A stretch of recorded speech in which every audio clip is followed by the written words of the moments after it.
quand on est sorti de la guerre en 1945, il y avait 2 500 000 paysans en France. Aujourd'hui, il reste 380 000 paysans. Et dans ces 380 000, il y en a 30%, ça veut à peu près 1 160 000, qui vont partir en retraite dans les 10 ans. Je trouve qu'Olivier a bien résumé la situation. Il y a multitude de faits qui créent le mécontentement des agriculteurs. Et d'ailleurs, ce mécontentement, il est européen, tu vois. Alors après, tu dis tout se passe à l'Europe, c'est pas complètement vrai parce que la France a pas besoin de l'Europe pour ajouter sa couche de contraintes administratives. Ce qu'on appelle la D'ailleurs, surtransposition des normes. alors il y a un des faits marquants, c'est que cette semaine, il devait y avoir un projet de loi sur l'installation, enfin sur le renouvellement des générations, comme on dit maintenant, qui était déposé. Et comme par hasard, Fesneau, notre cher ministre, a reculé ce projet de loi. Alors je vais essayer de vous donner un petit peu le dessous des cartes, même si je ne sais pas tout ce qui va se passer. Ce que je sais, c'est que dans le premier jet de ce projet de loi, il y avait un gros volet simplification administrative sur l'installation des jeunes agriculteurs. Aujourd'hui, quand un jeune décide de s'installer en agriculture, ce qu'on appelle le parcours à l'installation, en gros le merdier administratif du moment où tu le décides jusqu'à ce que tu deviennes agriculteur, c'est entre 1 an et 18 mois, quoi. Et il y avait un gros volet simplification et ce gros volet a été enlevé du projet de loi. Donc aujourd'hui, le retrait... Pourquoi ça avait été enlevé? Alors, on va savoir, parce qu'il y a plein de gens dans les administrations qui considèrent que leur travail est prioritaire et que ce qu'ils ont décidé comme contrainte, ça doit s'appliquer sur le terrain, tout simplement. Et du coup, je pense qu'on va faire marche arrière sur ce volet simplification. Il y a 2-3 autres trucs. Enfin, moi, je voulais quand même rappeler le contexte. Quand on est sorti de la guerre en 1945, il y avait 2 500 000 paysans en France. Aujourd'hui, il reste 380 000 paysans. Et dans ces 380 000, il y en a 30%, ça veut à peu près 1 160 000, qui vont partir en retraite dans les 10 ans. Voilà. Qui ne seront pas forcément remplacés. Voilà. Alors après, on va créer les problématiques. Enfin, on va rajouter là-dessus les problématiques de revenus et le discours ambiant, parce que ce gouvernement nous a toujours dit. Et d'ailleurs, de Normandie l'a fait un peu. On va vous rendre. Le fruit de votre travail, quoi. En gros, on ne vivait plus des primes, mais vivez du travail plutôt acharné que vous faites et touchez le juste prix. C'était la loi Egalim.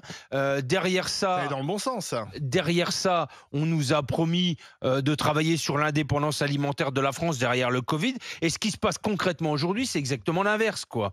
Aujourd'hui, et ça, c'est plutôt le volet européen. Ils ont du mal à faire passer dans le Green Deal ce qu'on appelle la réciprocité. En gros, aujourd'hui, quand un constructeur de bagnoles coréen décide de venir sur le marché européen, il met ses bagnoles aux normes européennes pour les amener en Europe.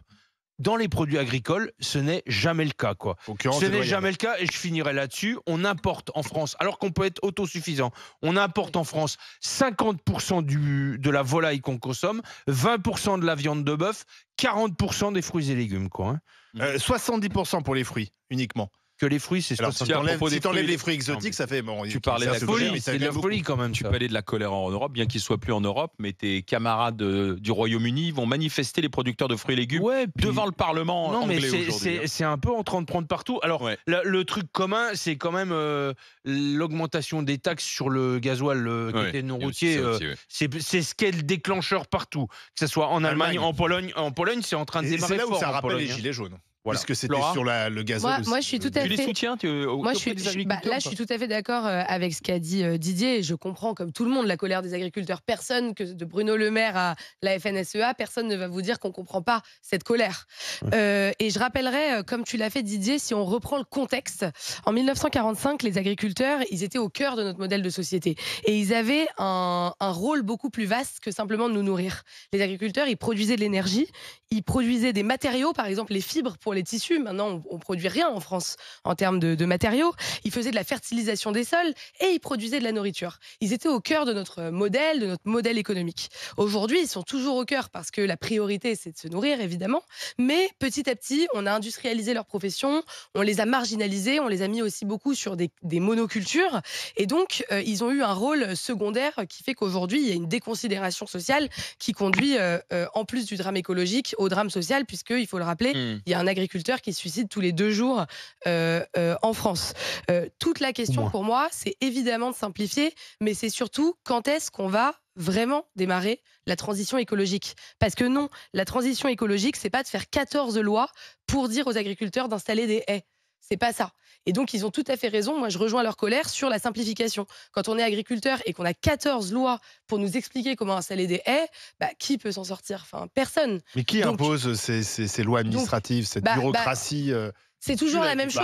Il y a quand même un fond de groupe de pensée qui est écologiste qui va dans ce sens-là. Il y a un lobby écolo qui dit produisez moins. Non, mais quand tu parles, mais peut-être. Quand tu dis la transition écologique, il y a quand même dans la tête des gens produire moins, quoi. Oui, mais en fait, la transition écologique, la première mesure, c'est ce que tu as dit, Didier, c'est la souveraineté. À partir du moment où on arrêtera d'importer 50% de nos. Moi, j'ai 50% de nos fruits. Mon grand-père nourrissait 6 personnes, j'en nourris 58. Voilà, c'est ça les chiffres aujourd'hui. Il foutait rien ton grand-père. Quel branleur le grand-père Giraud. Non, il travaillait à la main. Il faisait tout à la main. Vas-y, Charles. C'est ça aussi l'industrialisation. Donc ce soir, moins d'agriculteurs pour nourrir. Oui, mais on jette un tiers de ce qu'on produit. C'est le pendant de l'industrialisation. Et attends, Didier, je rajouterais qu'aujourd'hui, on jette un tiers de ce qu'on produit avant l'assiette. C'est vrai. Pas, oui, mais aussi. Flora, tu ne défends pas cette écologie-là punitive. Néanmoins, on impose. Elle existe. Et sans doute qu'on a raison. On impose effectivement aux agriculteurs de produire sainement. Le problème, c'est qu'on signe des traités de libre-échange qui permettent aux étrangers d'inonder nos marchés de produits qui ne sont pas sains. Donc il y a une concurrence totalement déloyale. C'est ça qui ne va pas. Bah oui, mais pour moi, l'agriculture est le cœur du sujet. Et je suis sûre que si vous me laissez 1 heure avec Didier, on sort avec une vision commune de l'écologie.